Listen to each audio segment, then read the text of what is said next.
Should you disclose your autism? In today's video, we're going to be covering my experiences about disclosing my diagnosis. Here we go.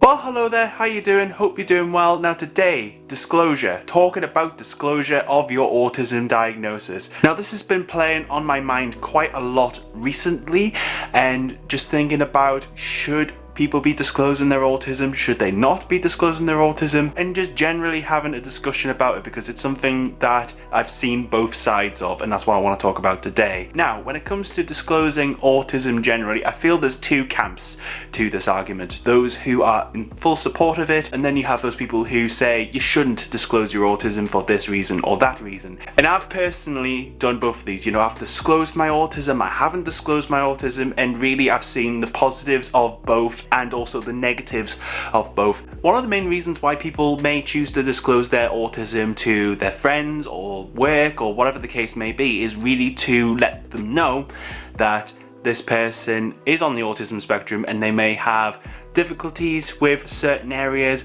or just generally letting them know in case something was to happen, you know. So it's really just letting your inner circle know about your situation. One of the reasons you may not choose to disclose your autism is just the fact that you're not ready to disclose your autism, and that's perfectly okay. You know, some people may not be ready to wave the autism flag. Just because someone is autistic doesn't necessarily mean that they have to be proud of it. They don't necessarily need to be vocal about their pride of themselves and the condition that they have. So those are just some of the reasons why someone may want to choose or not choose to disclose their autism. I'm going to talk about my experiences about both, because like I say, I've done both. In previous job roles, I have purposely not disclosed my autism to people.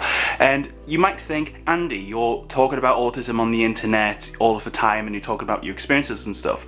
Yes, that's true. However, when I was choosing not to disclose my autism, this was a few years ago, I personally wasn't comfortable with my own diagnosis. Now, I was diagnosed younger, but that doesn't mean that because I was diagnosed younger that I was proud of who I was, if that makes sense. So really, I chose not to disclose my autism because one, I didn't think it was relevant. Two, I didn't really feel the need to talk about it openly. And this is just because I did not see my autism as an issue. I did not see my traits being an issue when it comes to the world of work.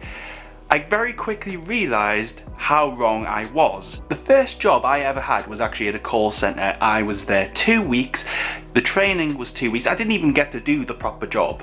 And this is because at the end of the second week, we were training on the phones. I took a call.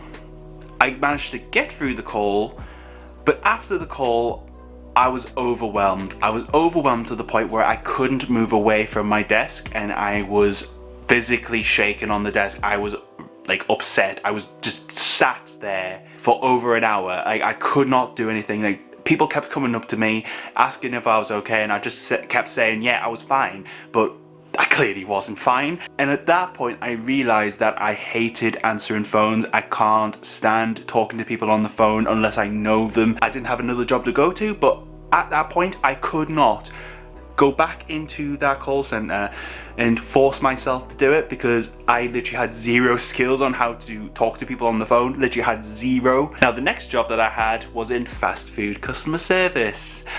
Yay, I am the face of customer service, people, just, you know. But anyway, I was there a month.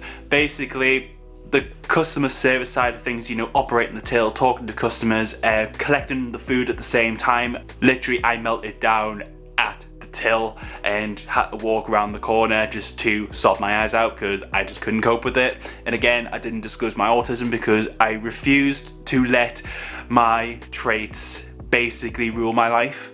And you know, I wanted to really be independent, you know, to say I can do something and not rely on other people, or you know, allowing people to help me because of a condition that I happen to have. Some of the positives for me at the time were that I felt ordinary, and I've always searched for ordinary. You know, years ago it was always about, I want to be normal, I want to be like everyone else.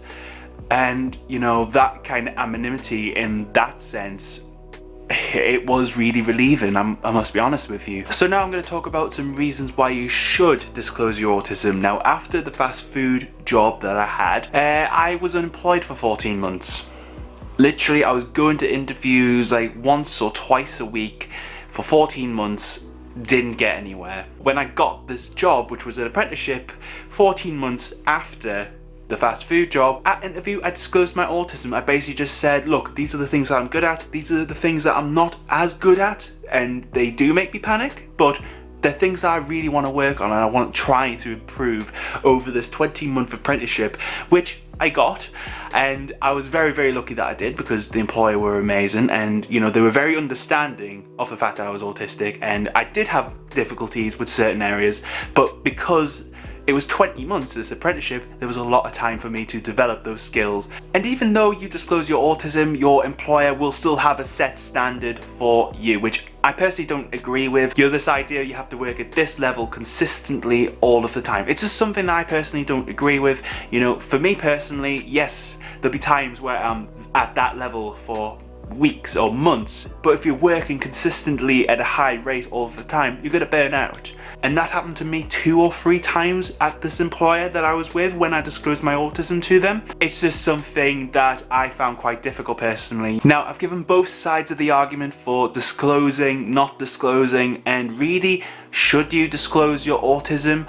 What I'm gonna say is, disclosure is personal. It is a personal thing for me, it's a personal thing for you watching, it's a personal thing for those autistic people out there who are fully disclosed and, you know, they talk about their autism all the time, but also there's autistic people who choose not to disclose their autism. And I think that's the main thing with disclosure. You have to feel safe and, you know, you have to feel comfortable with yourself. So really, disclosure is personal. It's a personal choice, you know, and what are your thoughts on it? You know, have you disclosed your autism? Have you not? What are your thoughts about this topic in general? Please leave your comments down below. I would love to hear from you. But if you want to see more of my videos, there's my last one and there is a playlist that I recommend. And if you enjoyed this video, hit that like button for me. And if you want to subscribe, click that little icon that's right there.